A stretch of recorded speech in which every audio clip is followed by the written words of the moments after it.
Hello, this is Kyle under Christian Idealism, and I wanted to do this short video because as I was praying, I actually realized some philosophical truth.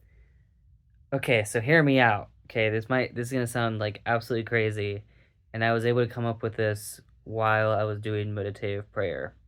Okay, so people talk about this distinction between the head and the heart, and um people will say that you have to use both, right? You have to listen to what your heart says, and that you just don't want to be head driven.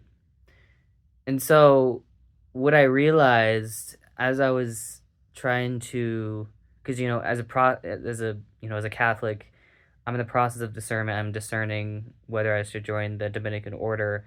And so I've been trying to listen to my heart more rather than my head. And I think this is how we can make that distinction.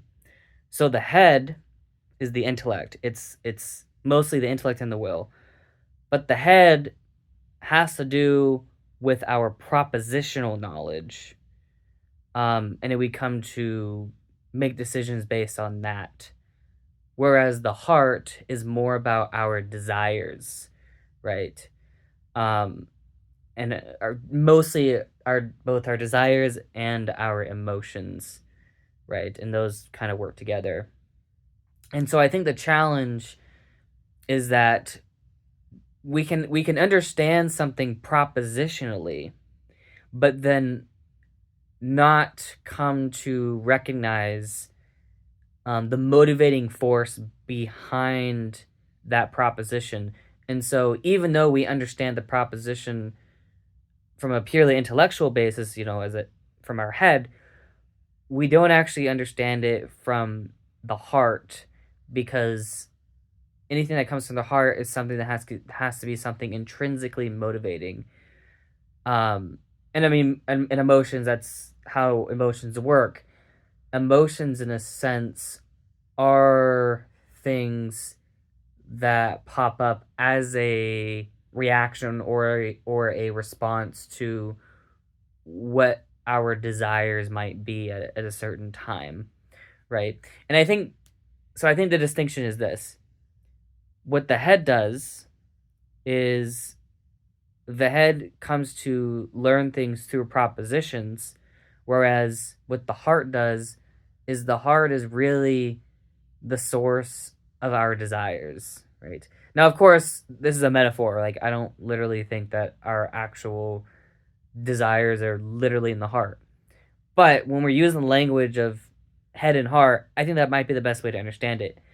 Um, And so when you're making a like when you're discerning something, whether even if it's not, it doesn't have to be religious discernment, it could be anything.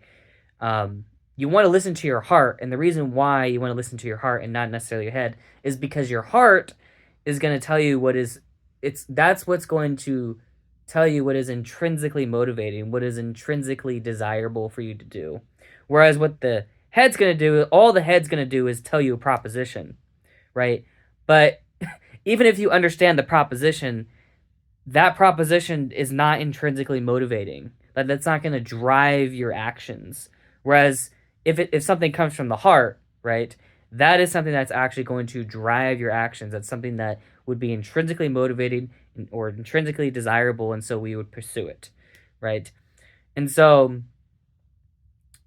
when people say listen to your heart and not your head, what they're really saying is listen to what your desires are telling you, because whatever you get from your heart, whatever your heart says, that's what's going to be intrinsically motivating. That's going to be what's intrinsically motivating for you to pursue. Whereas if we only focus on the head, well, those are just propositions. Like, who fucking cares? Like, you could tell me a proposition, but if there's no motivating force behind that proposition, then it doesn't really mean anything, right? Or at least it has no value, right? Just because I know some proposition doesn't mean anything. Like, it doesn't like motivate me to do anything because there's no desire attached to it. And so, um, so yeah, like, I think that's really the distinction between the head and the heart.